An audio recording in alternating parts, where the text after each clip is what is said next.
Good morning student. पिछले video में हमने होमिनाइड, होमिनिड, ऑस्ट्रेलोपिथेकस, होमो के बारे में पढ़ा था। अब हम इस वीडियो में इनमें क्या अंतर होता है ये देखेंगे।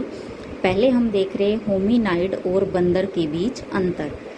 पहले हमने पढ़ा था वीडियो में कि बंदर का विकसित रूप क्या बना था, होमिनाइड।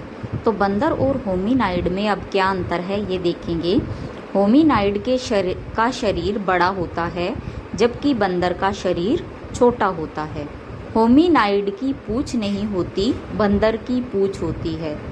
नंबर 3 पॉइंट है, होमिनाइड के बच्चों के विकास व निर्भरता की अवधि लंबी होती है और बंदर के बच्चों के विकास व निर्भरता की अवधि छोटी होती है। विकास और निर्भरता क्या होता है कि जैसे बच्चा होता है, ह्यूमन का बच्चा भी आप देख लेते हैं तो क्या है, वो ज़्यादा समय तक माँ पर निर्भर रहता है, अपने परिवार पर निर्भर रहता है।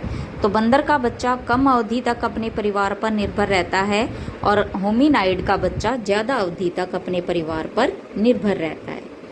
उसके बाद है होमिनाइड व होमिनिड में अंतर। होमिनाइड और होमिनिड में क्या अंतर है। होमिनाइड जो है उसका विकसित रूप क्या है, होमिनिड। तो ये वानर समूह के हैं होमिनाइड, लेकिन इनकी पूंछ नहीं होती। होमिनिड के जो रूप है वो मानव प्राणी जैसे हैं।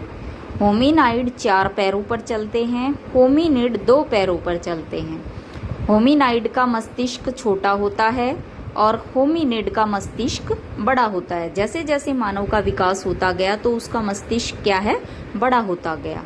होमिनाइड के जबड़े कम भारी व दांत छोटे होते हैं, होमिनिड के जबड़े भारी व दांत बड़े होते हैं। होमिनाइड औजार नहीं बना सकते जबकि होमिनिड क्या है, औजार बना सकते हैं। उसके बाद है ऑस्ट्रेलोपिथेकस और होमो की तुलना। होमो ज्यादा विकसित रूप है, ठीक है, ऑस्ट्रेलोपिथेकस कम विकसित रूप है। ऑस्ट्रेलोपिथेकस का मस्तिष्क छोटा होता है, होमो का मस्तिष्क बड़ा होता है। इनके जबड़े भारी व दांत बड़े होते हैं, जबड़ों का भार कम व दांत छोटे होते हैं। ऑस्ट्रेलोपिथेकस सीधे खड़े होकर 2 पैरों पर कम दूरी तक चल सकते हैं, जबकि होमो क्या है, 2 पैरों पर सीधा खड़ा होकर चलता है। ऑस्ट्रेलोपिथेकस के हाथों के काम करने की क्षमता कम थी, जबकि होमो के हाथों के काम करने की क्षमता अधिक थी। इसके बाद है मानव और बंदर में क्या अंतर है। सभी को ने देखा होगा, बंदर भी देखा है, मानव भी देखा है, उसमें अंतर भी देखा है। तो हम यहाँ डिस्कस कर रहे हैं कि इनके शरीर रचना में क्या अंतर है। मानव का शरीर बड़ा होता है, बंदर का शरीर छोटा होता है। मानव की पूंछ नहीं होती, बंदर की पूंछ होती है। अब इनके व्यवहार में क्या अंतर है। मानव औजार बना सकता है, बंदर औजार नहीं बना सकता। मानव 2 पैरों पर सीधा खड़ा होकर चल सकता है, बंदर 2 पैरों पर नहीं चल सकता। मानव खेती कर सकता है, बंदर खेती नहीं कर सकता।